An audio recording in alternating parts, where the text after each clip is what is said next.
Itong dredging sa Cagayan River, irerekomenda ng Provincial Disaster Risk Reduction and Management Office Cagayan upang maibsan ho ang matinding epekto ng pagbaha. Higit 13,000 na individual naman apektado ho yan ng umiral na shear line. May buong detalye ang Bombo Radyo Tugigaraw.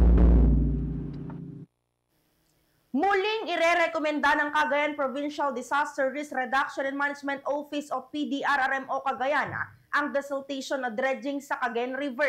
Ayon kay Ruel Rapsing, head ng PDRRMO Cagayan, malaking tulong ito upang mabawasan ang matinding pagbaha, lalo na sa mga magsasakang palaging naapektuhan ng pagkasira ng pananima.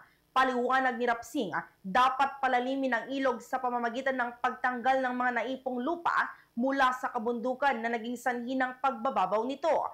Inirekomenda rin ni Rapsing sa mga magsasaka na baguhin ang cropping period upang maiwasan ang pinsala lalo na sa panahon ng tag-ulan at bagyo sa bare months. Ang pinaka-effective pa rin, hindi ko naman sinasabing ito'y magiging permanente. No? The best pa rin na meron tayong mga flood control infrastructure na ilalagay sa Cagayan River. But before that, bago tayo maglagay ng mga retaining walls or whatever flood control, the best pa rin as suggested since 2016 ng ating former Governor Manuel Mamba is to dredge the heavily silted Cagayan River. Samantala, 4,049 families o 13,135 individuals na ang apektado ng pagbaha dulot ng shear line sa Cagayan. Ayon sa PDRMO, 50 barangays mula sa siyam na bayan ang lubog sa baha. Sa mga apektado, 688 families o 2,429 individuals ang nasa evacuation centers, habang ang iba naman ay pansamantalang nakikituloy sa kaanak at kapitbahay. Bagamat bumababa na ang level ng tubig sa Tugigaraw City, marami pa ring lugar ang lubog dahil umaagos pa ang baha patungong downstream areas.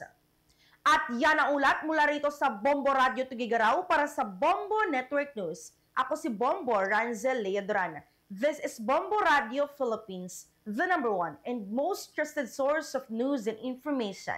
Basta Radio. Bombo! For the most trusted source of news and information, visit our website at www.bomboradio.com. Follow us on Bombo Radio mobile app, Facebook, YouTube, TikTok, and X, formerly Twitter. Like, share, and stay connected. Anytime, anywhere.